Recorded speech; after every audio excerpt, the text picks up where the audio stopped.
Today we are talking about purses, the die, the inspiration,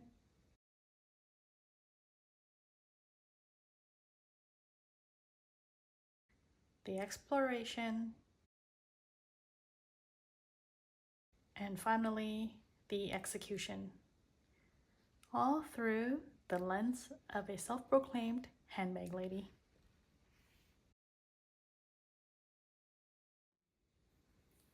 To make the handbag, these are the components that you will need to cut out in order to make one handbag. Once you put all those pieces together, this is what it looks like that, and you can put in anything that you would like to gift. So before we go any further, let's take a look at the inspiration board for the luxury icon purse. On the board, I put an overview of what the die set was, just the inspiration image and then the dies itself. The handbag that this die is probably inspired by is very high-end, very luxurious. Even though that they are actually very playful in the colors that they choose and also the accessories that they design.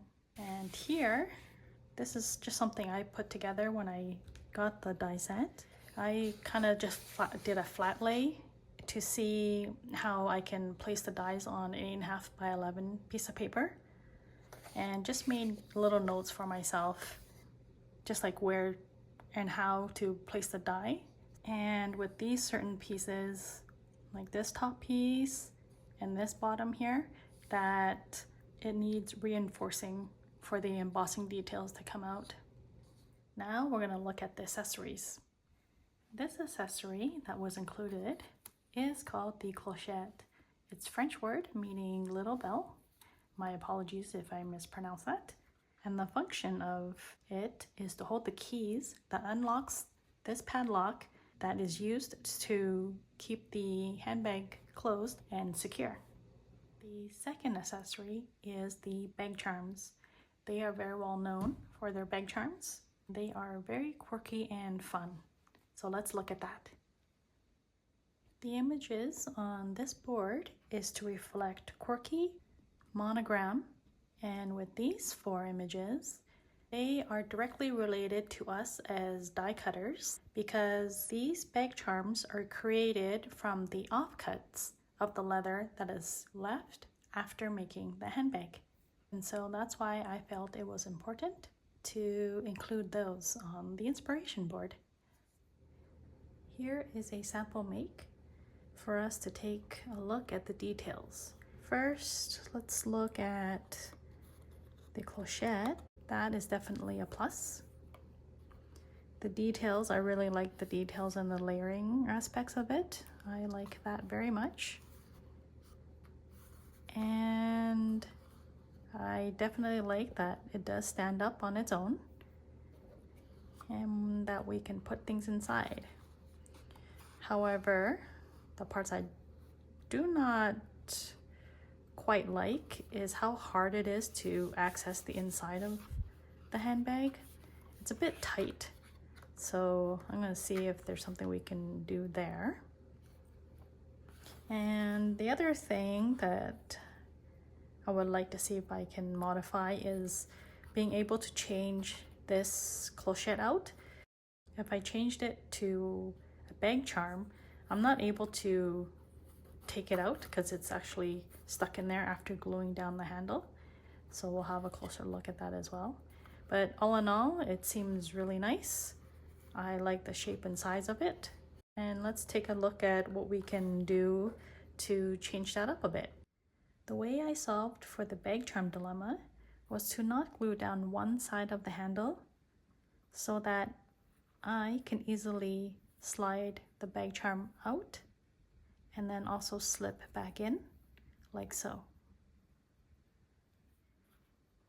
And as for the back, to solve that dilemma, I decided to lower the height of the backing to create a pocket like this instead. and therefore making it easy to access something if I was to slip it in, and easy to take out. I did want to make a note of what I did to modify the back. So I removed this back panel. I cut out another piece of the back, but I didn't put the handle on it. And using that, I measured out the height of this part here, and that's where I made a score line. And once I made that, I folded it at the top, and all I have to do is just slip it in from the back there, and then it should all line up, and then that's how you get the backing like that and create a pocket. Hopefully that was helpful and clear. Now that we have solved those problems, I started making handbags with this as inspiration, using all the available colored cardstocks I had on hand, and just started making a lot of them. And so this is some of the results. However, when I started making the handbags, I noticed that I needed to add another backing onto the handle to make it more rigid, so that the bag charm would be more sturdy and had a place to kind of tuck itself in there like so and make it more secure. So I just wanted to add that note that after not gluing one side here on this side, you do require to have another set as the backing and make sure that is glued down. So it's just the front part right there that is not glued down. Okay, we are finally at the execution part. This is going to be the most fun because now we get to focus on the bag charms, which is my most favorite topic to talk about. There's not much to explore with the bag charms, so that is why we're moving straight into the execution discussion. So we have a lot of quirky, which I've used on my inspiration board. That was so fun. All it is just going into my collection, seeing what I had, if it was the size that fit on the handbag, and it is just simply putting it together and gluing it onto the bottom part of the bell shape of the clochette and creating bag charms for every bag.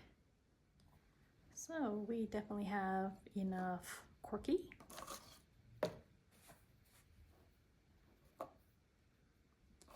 And we also have seahorse. And we have a horse.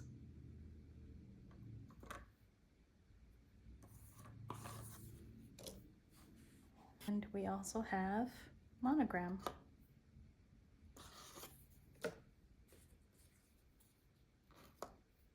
Now that we have finished having so much fun creating all these different bag charms for ourselves, let me show you how I created a gift for a friend who also loves handbags but is not a crafty person. Here is a replica of the bag that I made for my friend. The objective that I had was to make sure she had as much fun as I did with the bag charms, because she also loves handbags and also really loves the interaction of the bag charms that we can switch in and out all the time. But she's not a crafter, so I didn't want to give her a whole bunch of bag charms that she had to set aside and have it clutter her space, because that's just not what is applicable to her. So I designed this in this manner so that the experience is similar. So here I included the clochette, of course, and this here she can also take in and out as well. But the main secret on this one is once we flip it over, I included a small little envelope. It's the size of a business card. So I used the envelope punch board and just customized the size. And this is her initial to monogram to make it feel extra special. And the delight is when she opens up this is what she will find. She will find 2 additional designs that she can play around with and interchange on her peg charm. So if we look at this, she can take this out, close this up, and for ease of demonstration, I'll just lift this a little closer. Now, here I started off with the S because that's her initials, but with here, I chose these specifically because she can interchange it for Christmas. And then this clover is because I'm so lucky to have her as a friend. A little cheesy, but you know, that's a reminder of me to her. So here, instead of gluing it onto the clochette, I created a magnet system. So now she can place the charm on here and then magnetize the back and just make the placement how she needs, like that. And then she can put it back on. And then when Christmas comes around, she can simply slip this off, take off this poinsettia, and just slip it in. And now she has that for Christmas decoration. And that is what she can hang during the holiday season. And then if she wanted to change it up one more time, she can pull up this charm and again slip it on at the back here. It comes apart, but it's easy just to slip it in. Not fussy, because again, she's not a crafter, so I didn't want to make it too fussy for her. And now she has that. And all encompassed in one handbag, she has 3 different charms. And while she displays one of them, the other 2 would sit on the card and just be placed back into the envelope. So no extra clutter, fun with variation, and customized to her because she has a monogram of her name. So if you recall from the inspiration board, these bag charms are actually using leather straps, or you can probably use twine. And without using that little clochette die, we can also use twine to hold the bag charm instead, because that is also true to its design as well. Even though you don't have this bag and you have the other designs of Anna Griffin in this collection, or you have a handbag from a different brand, you can maybe see if you can try this method out. So here is the same as using a string, leather strap, a ribbon. And here I just used just a silhouette of a die and with no detail, just to exactly mimic what this was here. So nothing fancy, it is just a silhouette cutout. And then from the back, this time I was just trying out a different way since I was just experimenting anyway. I had a die that was a really large butterfly and it just happened to fit in here. And so instead of putting the envelope directly onto the back, I put it on the butterfly itself. So then the recipient can also just pull it out with ease and no fuss as well. But it's just the added extra element of surprise. So now if we look at this, in here, instead of using magnets, it is just the same where I would include 2 other designs. Here I just used an apple and a rabbit. And so if we took those out and close this up, still the same, no extra clutter in the extra little butterfly. And if we look at the handbag itself, like this is all that it is. So if we take that off and then we put this on, we have an apple. And then I experimented with a ribbon. It's a little more rigid, but you know, in the right context, skinny little ribbon like this would work well, and something you can try out. So this is a different method as well, and I believe it has the same effect. Maybe we can try that out and see how that goes. Just open it back up, place these back in, close it up, and then that's it. And you know, it's very easy to slip back in. Just gotta help it out here just to lift that part up, and then that's it. So hopefully that is also helpful as an alternative if you don't have this bag and you don't have that little clochette. Just see what else is there and use, you know, what the actual brands may actually use on their own bag charms, and then we can also try to replicate that as well. Here is the inspiration board for the other 3 purse dies in the collection. Although I don't own them, I still wanted to put together an inspiration board just for personal interest and just to take a closer look at them in general. For the luxury stitch purse, I pulled the image of the dies and an image from the website. And then on Pinterest, I pulled 2 images that I thought would be helpful for myself to reference as inspiration. So this first image is to reference the bow specifically, because as you can see, this die set actually has one. And with this image here, I know that using a solid color and then making the bow with pattern paper would be quite a fun look to mimic. And then with this image here, although it's not a one-to-one reference to what inspired Anna for this die, it was more important to know about the large buckle here. As you can see, it's quite large on this one, as well as the handle here. I believe the handle on this purse is the flexible, non-rigid leather strap that isn't structured, such as this one, as you can see on this handbag. And in addition, because there's so many little die cuts out here, there's a lot of pattern in it. With this image here, it also encompasses that. The purse that Anna may have used to inspire this die, it was too plain. So even though if I got that image, it wasn't helpful for me to just see a plain leather version of it, where Anna's die actually has so much detail in it that having texture in this photo was more helpful to me. Now for the luxury quilted purse die, this one was quite straightforward. Again, I pulled the image of the dies and an inspiration image from the website. From Pinterest, I pulled these 2 images. It was just to reference the handbag that inspired the pattern on here.